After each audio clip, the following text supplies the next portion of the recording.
સ્વામી, આપણે આ એક સાઈડ જોઈ, બરાબર, કે વાલીની સાઈડ, પણ અધર સાઈડ બી જોવા જઈએ તો સંતાનો જે બાળકો છે કે યુવકો છે, બરાબર, એમનો બી એક પ્રશ્ન હોય છે કે અમને વાલીઓ નથી સમજી શકતા, કે આ વર્ડ છે ને કે જનરેશન ગેપ પડે છે. અત્યારના ટ્રેન્ડ પ્રમાણે વાલી નથી ચાલતા, મારા મમ્મી પપ્પા મને સમજી નથી શકતા, બરાબર, આવો એમનો બી પ્રશ્ન હોય છે. તો એમને આપ શું કહેવા માગશો?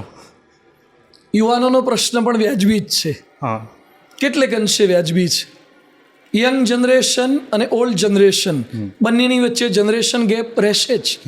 પહેલાં ફોન આખું ચકેડું ફેરવવાના ફોન આવતા હતા. હા, હવે નાનકડા મોબાઈલ આવી લ્યા, કર લો દુનિયા મુઠ્ઠી મેં. પહેલાં ખાલી ફિમેલ હતી, હવે ઈમેલ આવી ગયા. હવે નાના જૂના જમાનાવાળાની ઈમેલ ખબર નથી, એને ઇન્સ્ટા ખબર નથી, એને ફેસબુક ખબર નથી, એને સ્નેપચેટ ખબર નથી. તો જનરેશન ગેપ રહેવાની જ છે. એ જમાનાના લોકોને આગળના જમાનાવાળા વચ્ચે જનરેશન ગેપ હતી. તો હું 2-3 વાત આમાં કહેવા માગીશ. કેટલાક વાલીઓનો એટીટ્યૂડ એરોગન્ટ એટીટ્યૂડ હોય છે. સંતાનો પ્રત્યે બહુ કડક વલણ રાખે છે.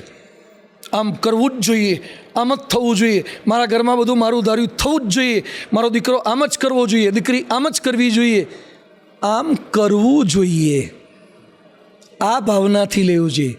You may do this. એને પ્રેમથી વાત કરો, એને સમજાવો બેટા કે આ બાજુ દુઃખનો રસ્તો છે, આ બાજુ સુખનો રસ્તો છે. આ નથી કરતા તો વધારે સ્પ્રિંગ દબાવી રાખો તો પછી એ છટકશે. તો વધારે પડતું એવો નેચર નહીં, વધારે પડતો આગ્રહ પણ નહીં. ખોટા રસ્તે જાય છે, પાછા વાળવાનો પ્રયત્ન કરો. થોડુંક કહેવું પણ પડે, ઊંચા અવાજે પણ કહેવું પડે. પણ અઠવાડિયામાં 1 દિવસ ઊંચા અવાજે કહો તો બાકીના 6 દિવસ નીચા અવાજે પ્રેમપૂર્વક બેઠા, દીકરા દીકરીના માથા ઉપર હાથ ફેરવ્યો, પ્રેમથી એની પીઠ થાબડી, એના 80% આવ્યા કે 75 આવ્યા તો કોંગ્રેચ્યુલેશન્સ બોલ્યા, એને સ્કૂલમાં કંઈ કે સ્પોર્ટ્સમાં સારો દેખાવ કર્યો તો એપ્રિસિએટ કર્યો. દર વખતે દીકરાની ખામીઓ જ ન જુઓ. વાલી એ છે જે દીકરાની ખૂબીઓ પણ જુએ અને ખામીઓ પણ જુએ, ખૂબીને વધારતા જાય અને ખામીઓને ઘટાડતા જાય. આ વાલી છે. બીજી વાત છે યુવકો તરફથી, સંતાનો તરફથી. તો સંતાનોને એમ લાગે છે કે વાલીઓ નથી સમજતા. તો મારો તો તમામ યંગ જનરેશનને અનુરોધ છે, આ પ્રશ્ન તમારા સંતાનો તમારા માટે પણ ઉઠાવશે જ. જે અત્યારે સંતાન છે એ ભવિષ્યમાં મા બાપ થવાના, ત્યારે જૂના જમાનાના થઈ જવાના. અને એ વખતે 4G કે 5G નહીં, 10G 15G આવવાનું. એ વખતે તમે પણ જૂનવાણી લાગશો. તો આમાં મા બાપનો વાંક નથી, જનરેશનનો વાંક છે. મા બાપ ખોટા નથી, એ જૂના જમાનામાં ઉછર્યા છે. એ સમયનું મેથ્સ જુદું હતું, એ સમયનું વાતાવરણ જુદું હતું, એ સમયે ઘરમાં કરકસરથી રહેતા હતા, એ સમયે ખાવા પીવાની આઈટમો જુદી હતી, એ સમયના વાહનો જુદા હતા, એ સમયની છૂટછાટ જુદી હતી. તો યુવાનોએ એમ ન કહેવાય કે મા બાપ મને સમજી નથી શકતા.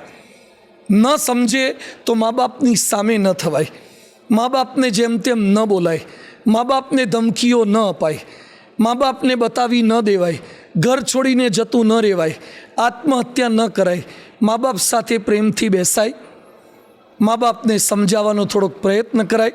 અને કદાચ આપણી વાત ન માને તો સમજવાનું કે એ મારા મા બાપ છે, એમણે મને જન્મ આપ્યો છે, એમણે મારો ઉછેર કર્યો છે, એમનો અધિકાર છે મને ના પાડવાનો.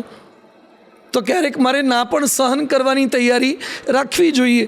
દરેક બાબતે મને હાથ પાડે તો જ મને પપ્પા ગમે, મને ગમતો મોબાઈલ લાવી આપે તો જ પપ્પા ગમે, મને સ્કૂટી કે એક્ટિવા કે પલ્સર કે કરિશ્મા કે યાવાબુઝા લાવી આપે કે હર્લી એન્ડ ડેવિડસન લાવી આપે. દર વખતે તમારી માગણી પૂરી નથી થતી, એનું કારણ મા બાપની આર્થિક કેપેસિટી નથી. તો યુવાનો જો મા બાપની આર્થિક ક્ષમતા ન સમજી શકે, હવે પપ્પા બંડીમાં સીધી સૈયદની જાળીવાળી બંડી પહેરે છે અને તને જુડિયોવાળા સિવાય ફાવતા નથી, તને ટ્રેન્ડ સિવાય ફાવતું નથી, તને ક્રોમા સિવાય ફાવતી નથી આઈટમ. તારા બાપા 10-15 રૂપિયામાં 20-25 રૂપિયામાં દાઢી કરાવે છે અને તું 500 રૂપિયાની ડિલક્સ દાઢી કરાવીને આવે છે. તો તારે મા બાપનો પણ થોડોક વિચાર કરવો જોઈએ ને. પપ્પાની ઘડિયાળ કઈ કંપનીની છે, પપ્પાના કપડાં કયા છે. તો ક્યાંક યંગ જનરેશન મા બાપની આર્થિક સ્થિતિનો વિચાર કર્યા વગર દોષારોપણ કરે છે, ખોટી અપેક્ષાઓ રાખે છે. મારા મિત્રના બાપુજી કરોડપતિ છે, પણ મારા બાપુજી મિલમાં નોકરી કરે છે, કારખાનામાં નોકરી કરે છે, એની પાસે એટલા પૈસા નથી તો મને એવી સગવડ ના આપી શકે. તમે ગરીબ પરિવારમાં જન્મ્યા છો એ તમારો વાંક નથી, પણ તમારામાંથી ગરીબ પરિવાર જન્મે એ તમારો વાંક છે. તમે મજબૂત થાઓ કે હું ભણીને લાવીશ, મારી મહેનતથી લાવીશ. અત્યારે મા બાપ નથી ગમતા એનું કારણ મોબાઈલમાં ટોકે એટલે, સોશિયલ મીડિયામાં ટોકે એટલે. એને ખાવું હોય જંક ફૂડ અને કોઈ લીલોતરી શાકભાજી ખાઈ નહીં, રોટલી દાળ ભાત શાક ખાઈ નહીં એટલે મા બાપ ગમે નહીં. એને રાત્રે મોડા પાછું આવવું હોય, છોકરીઓ પણ કોરા છોકરાઓ સાથે ફરે છે એ મા બાપ ટોકે એટલે પાછા મા બાપ ગમે નહીં. It's my life, it's my choice, હું ગમે તેની સાથે ફરું. તો તું 18-20 વર્ષની થઈને તને મા બાપ પૂછી ના શકે તું કોની સાથે ફરવા ગઈ હતી, તું 2 રાત હોટલમાં કોની સાથે રહી. તો દર વખતે મા બાપનો વાંક નથી, યુવકોની પણ ભૂલ છે અને મા બાપની પણ કેટલીક ભૂલ છે. બંને બાજુથી ગોલીટોને ટપલો. જેમ કુંભાર માટલા ગળે છે તો એક હાથ અંદર રાખે છે અને બીજો હાથથી ટપલા મારે છે. અને એમાં મારે તમને એક સરસ વાત કરવી છે. પ્રમુખ સ્વામી મહારાજ મોટી ઉંમરના હતા. સ્વામીજી 6 ચોપડી ભણેલા અને મેં એન્જિનિયર થયેલા એમની પાસે આવ્યા. તો જનરેશન ગેપ રહેવી જોઈએ, એજ્યુકેશન ગેપ રહેવી જોઈએ. પ્રમુખ સ્વામી મહારાજ અને અમારા ભણેલા ગણેલા સંતો વચ્ચે ક્યારેય જનરેશન ગેપ રહી નથી. એ બળદગાડામાં ફર્યા હતા અને અમને ગાડીમાં એમણે ફેરવ્યા છે. એ સામાન્ય ભોજન લેતા હતા, અમને સારું જમાડ્યું છે. એ બહુ જ ખરાબ ઉતારામાં ઉતરતા હતા. એમણે ક્યારેય એમ નથી કીધું કે અમે બળદગાડામાં ફરતા હતા તમે બળદગાડામાં જ ફરો, અમે આવી તકલીફો ભોગવી હતી તમે તકલીફો જ ભોગવો. એમણે કોમ્પ્રોમાઇઝ કર્યું છે સગવડોમાં બદલાતા જમાના પ્રમાણે, પણ એમણે નિયમોમાં બાંધછોડ નથી કરી. એમણે નિયમો એવા જ જે વર્ષો પહેલાં પડાતા હતા એવા આધુનિક સંતો પાસે પણ, ભણેલા સંતો પાસે પણ નિયમો પડાવડાયા છે, પણ એ હેતપ્રીતથી રાખે છે.